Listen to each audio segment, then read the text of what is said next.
What's up, everyone? Back for another beer review, and today I'll be reviewing a beer from Great Notion Brewing, and they're headquartered in Portland, Oregon, and this is their Overripe.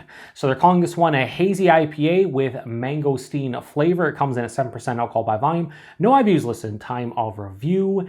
This can is just under 9 weeks old. So it's been about 3.5 or maybe even 4 years since I've reviewed a beer from a Great Notion on the channel, and that's because we really don't see distro of their beers here in the Buffalo, New York area. I think we've had distro of their beers twice in the past year, and the first time their stuff showed up, it was crazy expensive. I remember, I think it was last summer, I was looking at a Pilsner from them, and I was like, oh man, a Great Notion Pilsner, I'm gonna give it a go. And it was like $7.49 for a 5% Pilsner. I was like, I don't think so.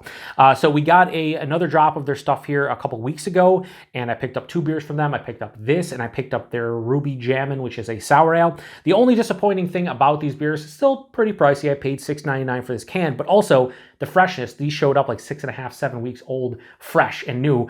So that's kind of a bummer, but you got to make do with what you got. And I was like, I'm going to grab some Great Notion stuff. So this is just under 9 weeks old. Hopefully it's been, kept cold and everything the entire time.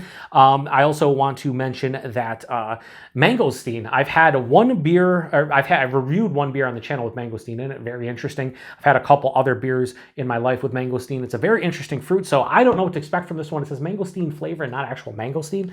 So I don't know if it's like artificial or natural mangosteen flavor, but yeah. Anyway, I want to give it a go. So here we go. So I'm looking, oh, that smells crazy fruity from afar. That is insane how fruity that, now carbonation's a little crazy here, but I'm not even pouring it that fast. Something like that. What is that? I'm gonna taste it. Yep. Whew, that's insane, that flavor. I mean, that aroma, it's insane. So, does it look like a hazy IPA? You bet your bottom dollar it does. It's super, on camera, it's probably gonna look a little bit more dull. In person, it's like this bright orange color, almost milky to a degree. You definitely can't see it. Super hazy, about a 2-finger soap sudsy looking head that's off-white, maybe eggshell white. And yeah, that looks like a hazy that I know a lot of folks would like to take down. Let's get a nose. That smells fucking insane. What the? That smells like what? Now, I don't think a mangosteen is actually a mango, or maybe it is. I don't know. Somebody correct me if I'm wrong. It smells like authentic, like a mango peach apricot juice. Like that's what it smells in the nose. Here's a better nose descriptor. It smells like if somebody concentrated down a pineapple upside down cake into a beer. It smells awesome, but is this skirting the line of smelling like a New Belgium Voodoo Ranger juice force, or they have the fruit force now, and I did the juice force, where it smells just straight on like juice and no beer qualities? Yes, I'll be honest with you, it does. But I will say I'm getting a little bit more beer properties out of this one than I did out of that, or even the Southern Tier 2X Juice Jolt, that again, just like straight on fruit juice, no real redeeming beer qualities. This has a little bit more of a beer property to it. There's a little bit of like a floral herbaceousness. There's also like a base like bready, grainy kind of malt quality. But every time I go back, I just want to smell this because I'll be honest with you, this aroma is fucking awesome. It smells great. It smells like authentic, just stone fruit juice, like any kind of stone fruit. That's what this smells like. Even like I say pineapple upside down cake because I'm not getting pineapple as much as I'm getting like a cherry juice. Yeah, this smells awesome. Like I did not anticipate this. But yeah, it smells awesome. Let's get into it. Cheers, everyone.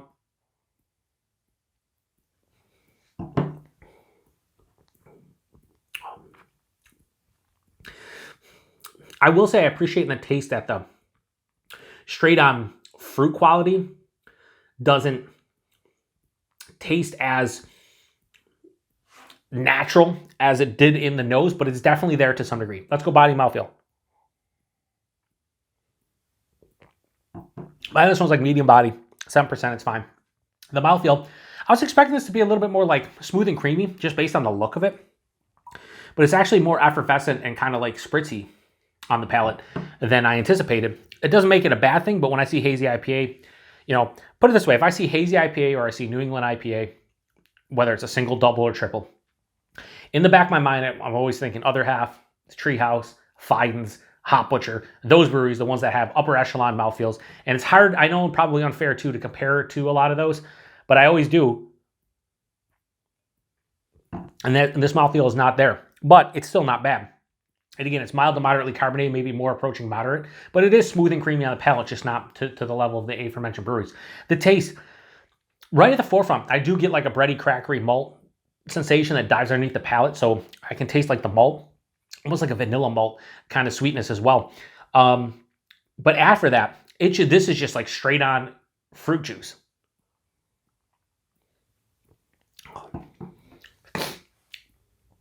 There's a lot of mango, peach, and apricot. There's also, I'm getting cherry and like crushed pineapple.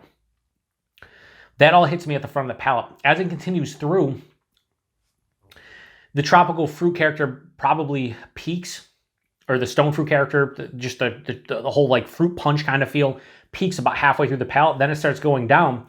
And what I'm left on the back is a very dry, this is not like full on dry, but it's semi to full on dry, mildly bitter, earthy kind of herbaceous kind of finish.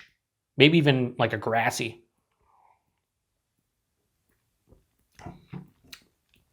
I'd say herbaceous and earthy more than anything. Yeah, herbaceous and earthy. It's actually quite, now maybe it's full on dry now, because after I take another sip, like my tongue is devoid of saliva, or it feels like that, even though it's not. It's almost like sandpaper, like a cat tongue, where, you know, yeah, it's sandpaper, no doubt.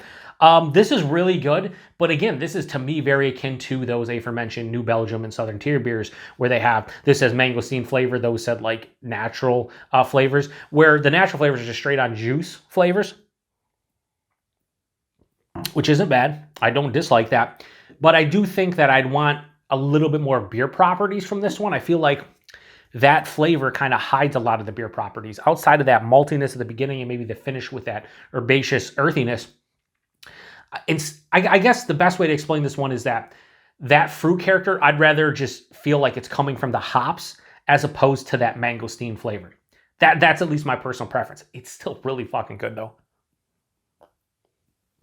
Yeah, it's really tasty. So, Great Notion. They're overripe. I could see this being a polarizing beer. I could see some people drink it and be like, that is disgusting. It's too artificial / natural tasting, where, you know, it's just straight on fruit juice. And I could see other folks drinking and be like, that is my jam. I know, because that New Belgium fruit force, or juice force, I reviewed the juice force. I had a lot of people be like, this is my jam. You know, it's 9%. I'm fucking, it gets you where it needs to be. And it tastes like juice. And then other people are like, it's too artificial and too one note for me. So I get it. To me, though, I really enjoy this. So overripe from Great Notion, absolutely no issues whatsoever in giving this beer right here. We'll go 4.2 out of 5. So low 4.25 out of 5. 4.2 is what I'm going to give this one. I think it would get higher if I could actually feel like the fruit flavors are more coming from the hops than anything else. But that natural mangosteen flavor just seems... But they don't say natural. They say with mangosteen flavor. So is that natural? Is that artificial? I don't know. Price point, like I said, $6.99 a can for this. A bit pricey, but what I'm drinking, it's all right. I mean, I paid more for works beers before, so I would hope in other people's neck of the woods, it would be more like $5, maybe $6 a max a can, maybe $20, $22 4 pack. I'd be curious if anybody in and around Portland or any of the locations at Great Notion has a whole bunch of them. What do you pay locally for this for a 4 pack? Is it $20? Is it 18? Is it 22? What is it? Because obviously traveling across the country, here in Buffalo, I'm in New York, you're going to pay a little bit more. So it is what it is. And availability, I have no idea with Great Notion. I know they have a bunch of different locations now all across the West Coast, but I know Portland, I'm pretty sure Portland is the OG location, and that's where they're headquartered. Again, we barely see any distro here, so I'm glad I picked this one up. Like I said, I got the Ruby Jam and Sour Ale that I will be reviewing in the next couple of weeks, hopefully. But yeah, good beer. If you've had this one before, post in the comment section. 7%, really can't taste it. Again, I don't know how much I want to see beers going this route where, hey, here's an hazy IPA or an IPA in general, and we have whatever flavor to it, and it tastes more like juice than anything. I still love me fruits that come from the hops, and you know they're coming from the hops as opposed to like a flavor. I can't deny this is good and I enjoy the flavor, but I think if breweries started going in this direction over probably a 6-month, maybe a 1-year period, I would start getting sick of stuff because this is just so intense with the fruity characteristics that, you know, aren't coming from the hops that it would get old. It really would. But I've only had a couple beers like this, so I'm still enjoying them. Anyway, appreciate everybody stopping by for another beer review here on the Beer Patrol. To the next one. Cheers.